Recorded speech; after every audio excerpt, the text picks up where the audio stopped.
Un enfant dyslexique, c'est pas simplement inverser les lettres. C'est une difficulté à automatiser le langage. Le langage dans le sens large, c'est-à-dire la lecture, l'écriture et l'organisation. Donc cette difficulté va engendrer que l'attention de l'enfant va être occupée sur le langage et non sur la tâche d'apprentissage. C'est 200 000 enfants dans le système scolaire français qui ont des troubles caractéristiques. Leur dyslexie, c'est une aide qui va permettre à l'enfant d'effectuer toutes les tâches scolaires.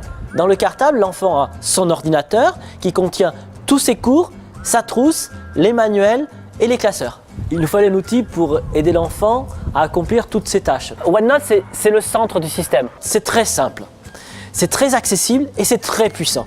Très puissant parce que dans OneNote, Microsoft a intégré une reconnaissance de caractère, a intégré des correcteurs multilangues, a intégré le stylet, a intégré les logiciels. Tout ce dont l'enfant a besoin. Donc les cartes de géographie qu'on peut colorier, la SVT, on peut faire les schémas, éventuellement de l'audio ou un programme GeoGebra qu'on utilise pour les mathématiques.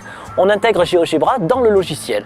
OneNote il est super simple, par exemple tout dans OneNote est enregistré. Et on n'a même pas besoin de l'enregistrer.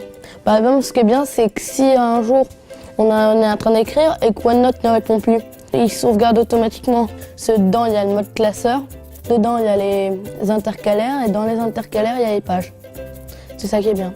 Pour lui, effectivement, je pense qu'au niveau de la gestion de tout ce qui est photocopie, comme on travaille quand même pas mal sur photocopie, on n'a pas trop de manuels. Donc lui, ça lui permet vraiment d'avoir un système de classification où il est à l'aise. Parce que gérer un classeur, c'est beaucoup trop compliqué. Et donc de ce côté-là, effectivement, il est plus autonome. Il oublie moins de choses également, puisque c'est son cartable, il a tout le temps sur lui en fait. Cet outil-là permet aux enfants qui ont ces soucis de dyslexie une autonomie totale en classe. Ils n'ont pas besoin d'avoir un prof derrière qui va monopoliser pendant 10 minutes ou un quart d'heure parce qu'ils n'ont pas le temps. Ils sont entièrement autonomes, ils travaillent au même rythme que les autres. L'enfant aime son dyslexie, on l'a vu très souvent, on l'a vérifié, on a eu beaucoup de témoignages dans ce sens-là. Et au final, on s'est rendu compte que ces enfants dyslexiques allaient 2 à 3 fois plus vite sur leur ordinateur que s'ils utilisaient du papier. D'où ils arrivent à la maison en ayant terminé leur travail et redeviennent des enfants comme les autres. Quand on voit en France le taux d'échec des jeunes étudiants en première ou en deuxième année qui sont confrontés à des méthodologies auxquelles ils ne sont pas préparés, nous, avec nos enfants différents, on les prépare à la méthodologie grâce à OneNote et à l'utilisation de l'ordinateur qui vont faire qu'ils seront en situation de réussite à l'université. Donc la première année, expérimentalement dans le collège, une dizaine d'enfants. Deuxième année, avec l'ANAPédis et grâce à la diffusion, une centaine d'enfants.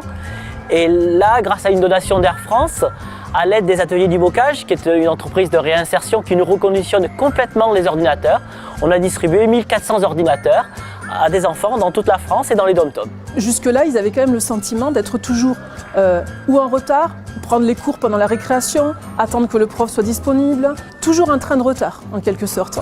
Et là, ils ne sont plus en retard. Ils ont vraiment intégré tous les cours. Et ça, c'est un changement fondamental.